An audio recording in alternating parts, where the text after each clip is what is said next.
Lähdin yö yli hiihtoreissulle tutustumaan lähellä sijaitsevaan Venenevan soidensuojelualueeseen, mikäli siitä olisi hyväksi lähiretkeilypaikaksi jatkossa. Reissu alkoi kaivamalla autolle tien varteen parkkipaikka, josta sitten lähdettiin hiihtelemään mukavan rapsakkaan pakkassäähän. Reissuun lähtö meni mulla sen verran myöhäiseen, ettei mahdottoman pitkälle sinä päivänä ehittäisi hiihtämään, joten suunnitelmana oli vaan hiihellä johonkin jonkun matkaa, etsiä sopiva leiripaikka ja jäädä siihen yöksi.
Hankiupotti pitkällä suksella noin 5 senttiä ja kulku oli maastossa hyvä. Hiihtelin kuitenkin kaikessa rauhassa, maisemia katellen ja nälkä kun tuli, niin pysähdyin lounasta syömään. 5 tunnin hiihtämisen jälkeen päivä oli sen verran pitkällä, joten päätin leiriytyä ja tällä kertaa leiriydyinkin sitten aivan keskelle tämmöistä isoa avointa suota. Tällä reissulla minulla oli majoitteena tunneliteltta ja aloitin teltan pystytyksen tamppaamalla teltalle paikan lummeen. Telttapaikka, kun tampataan lummeen, niin saadaan tasainen ja kova alusta, minkä päälle teltta on paksunkin lumeen aikaa helppo pystyttää. Pakkanen alkoi hiljakseen kiriä, joten kun olin tampannut telttapaikan, lisäilin vähän vaatteita päälle ja siinä ootellessa, että telttapaikka kovoo, niin keittelin päiväkahvet, jotka siinä sitten ahkion päällä istuessa juopasin kaikessa rauhassa ja kattelin maailman menoa.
Aurinko on laskenut jo vajaa tunti sitten ja ihan viimeisiä valonräippeitä vielä täällä näkyy. Ja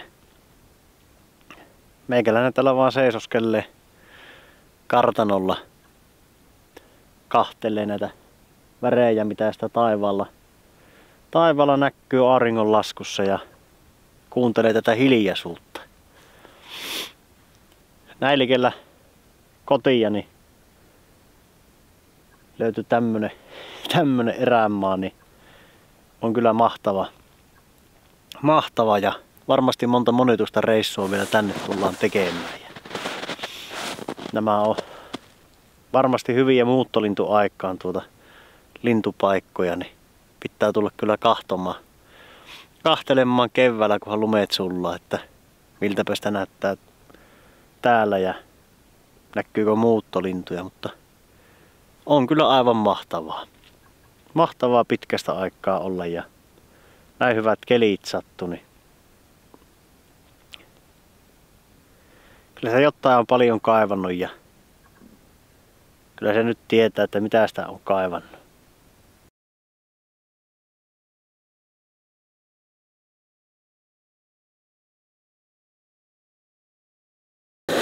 Tässä oltaisiin jo täällä teltan lämmössä ja täällä keitin kun pöhöttää, niin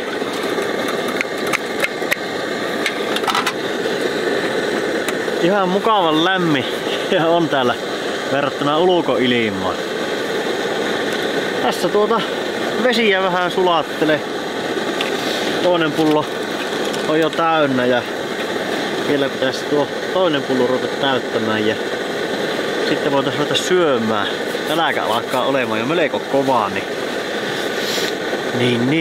kyllä alkaa ruokaa vaatimaan massukka.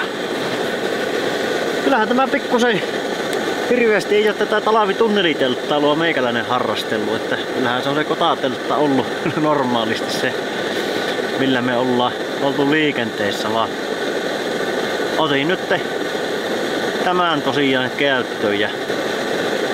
Mutta mukavahan täällä on ja tarkenee ja 3 hengen teltassa niin yksi oikein niin mukava on asustella. Tämän päivän iltaruokana meillä on oikein todellinen retkiruokien klassikko. Elikkäpä maksalaatikko, joka sitten tuossa vesihauteessa lämmitetään tuossa kattilassa. Että tää on kyllä hyvä ja vaivaton ruoka, jos tykkää maksalaatikosta.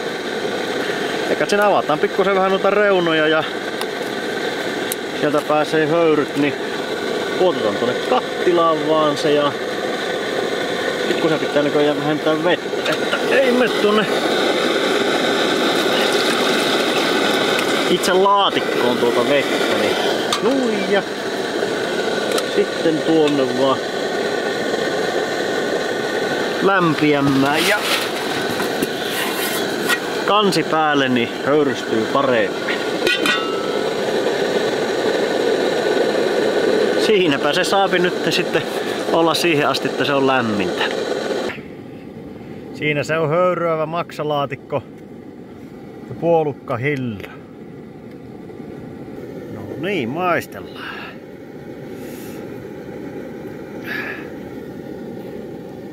Siinäpä sitä on kyllä aina maistuu. Niin talviretkeilyn parhaita puolia on se, että pystyy näiden ruokien kanssa tekemään melkein mitä haluaa, että ei tarvitse huolehtia, että pillaantuu tai oikeastaan painuakaan, kun ahkiossa kulkee kaikki niin mukavasti, niin talviretkeily on ihan mukavaa kyllä. Mutta nyt syyvää hirviä nälkä, niin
Reissun toinen päivä valkeni kirjassa pakkasessa.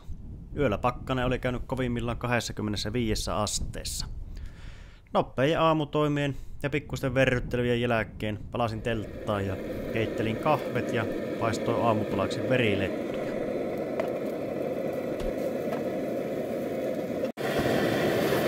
No niin, maistuu.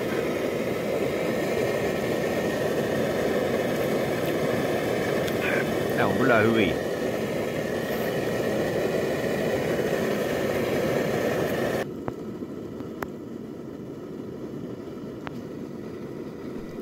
Kaikessa rauhassa outtelin pakkasen lauhtuvan ja auringon alkavan lämmittämään.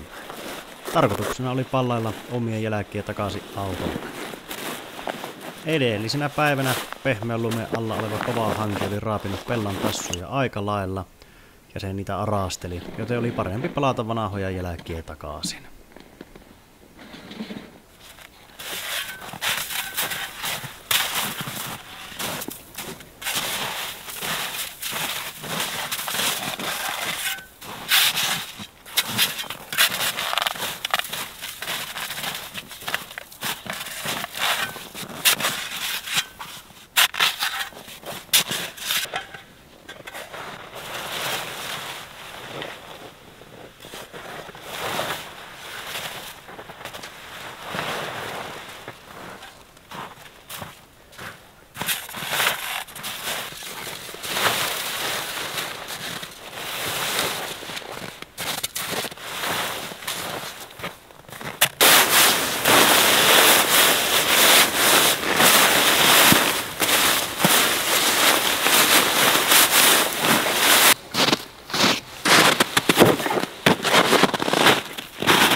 Tässä Hiljokselta Hiihellä Pella-Amalian kanssa takaisin autolle päin. Omia jälkiä pallaillaan. Vähän helpompi pellapullukalla käppäillä sitten tuossa ja patoi teillekin. Mukava vaan hissukseen saapi tosiaan hiihellä ja tästä kevätkelistä nautiskella. Ei tarvii suunnistuksesta huolehtia sitten. Välillä on tämmösiä suorytteiköitä tai rämmeitä, niin tahtoo olla, että näissä sitä helposti aina pyörähtää, niin raakasti omien jälkien takaisin. Mutta tämä oli tämmönen matalan kynnyksen reissu. Ei tässä hirveitä tapahtumia ollut, vaan ihan oli tarkoituksena tulla kyllä rentoutumaan. Olihan se ensinnä suuruehulluksissa, haluttiin niitä kilometrejä keräillä, vaan onneksi tuli järkiinsä sitten.